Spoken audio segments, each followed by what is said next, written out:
Calix Boxing here. Hit that sub button for nightly boxing videos.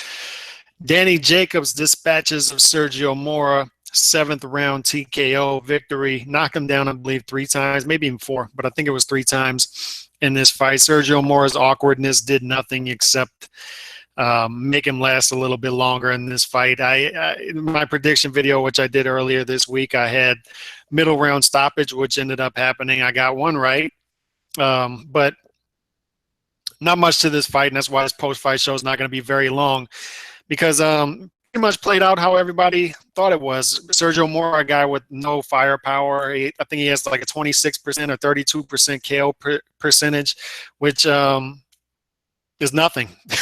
Is nothing. He hasn't really fought great competition since the Vernon Forrest fight, the second fight, and even the guys he's in with, he's not knocking them out. He doesn't engage enough.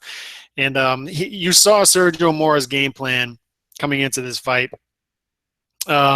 He's a guy who was just loading up on one counterpunch all fight. He was just looking to land that big shot. That knockdown punch he had in the first fight of the first round of the first fight gave him a false sense of confidence coming into this fight, and it also landed him this fight. Had he not landed that punch, he wouldn't even got this rematch to begin with. But it also gave him that false sense of confidence that, hey, I can knock this guy out with one big counterpunch and get him out of there, and maybe that'll be enough. Maybe Danny Jacobs will be too confident coming into this, get too offensive minded, and I can land a lucky punch on him. That was his only shot of this. There's no way he was going to win 7 rounds, take 7 rounds off of Danny Jacobs. He's just not active enough. Danny Jacobs is an offensive-minded fighter. Sergio Mora just an awkward fighter who looks to counter, and didn't work. Just a nightmare matchup for him. And Jacobs' team knew that, and that's why they put him in there with Sergio Mora. Now, as far as the fight goes, like I said, it was just Danny Jacobs all day. He won all 7 rounds, knocked him down 3 times. Not much to talk about as far as that. What I really wanted to talk about is where Danny Jacobs goes from here.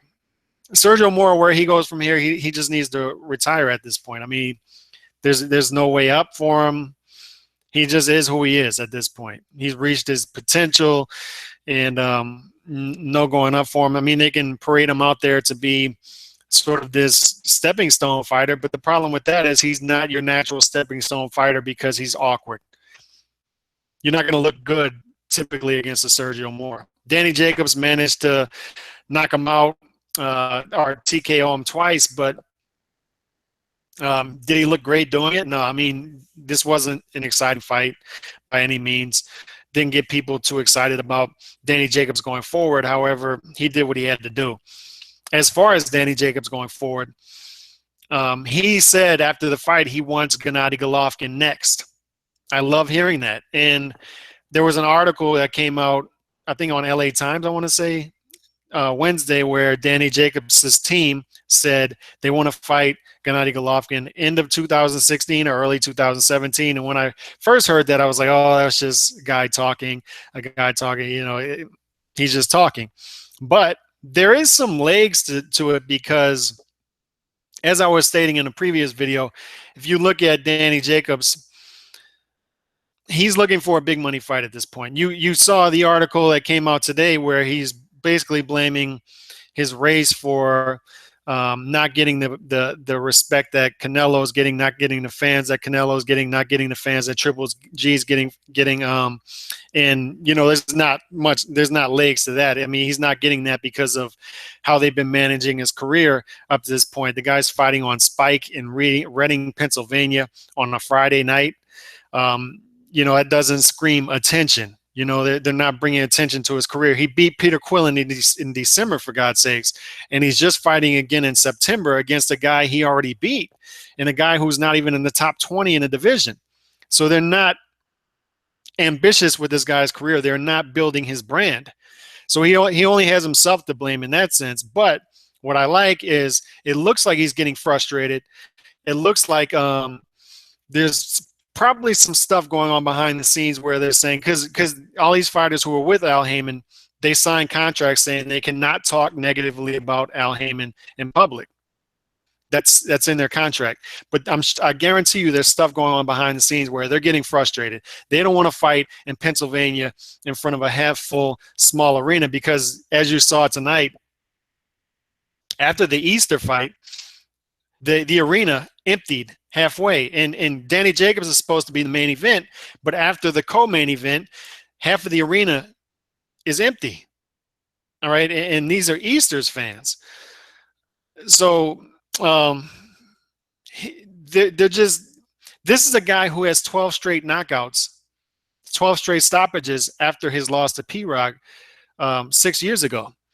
So he's doing what essentially you would like fighters to do. He's knocking guys out. However, he's doing it in front of not too many people, and he's doing it against guys who they're not named fighters. Besides Peter Quillen, they're not named fighters. So people are looking past it. When Danny Jacobs is a fun fighter, he's a guy who should be out there. You should be trying to get him out there, and you should be trying to get the activity level up. All right, there's no reason to sit this guy on the shelf for 9 months after his biggest win. All right, and have him just putting him in a site where it's just the biggest site fee, Reading, Pennsylvania. This guy should be fighting in Brooklyn. All right, don't stick him in Reading, Pennsylvania on a Friday night on Spike TV if you're trying to build this guy's brand, is what I'm saying. And that's the problem that the PBC has had, is people don't want to talk about it, but Al Heyman is a manager. What do managers do? What's the difference between a manager and a promoter? A manager is looking to get low risk, high reward for his fighter. He's looking to get the most money for his fighter with the least amount of risk. And the promoter is looking to build an event. There's a difference between a fight and an event.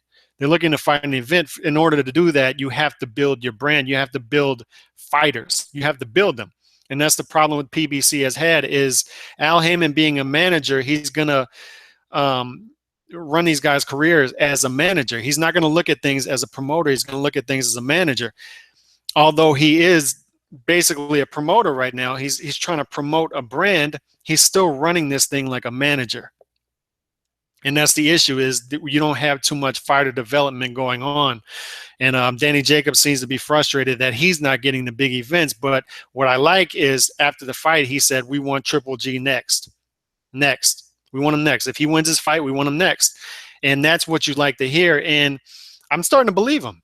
I do think that Danny Jacobs does want the fights, but I do think at the same time his team is holding him back from that for whatever reason. Maybe they don't, nobody knows a fighter more than their team. Maybe they don't think much of him. Maybe they're trying to just pad his record and get as much money out of him as possible before they send him to the Wolves.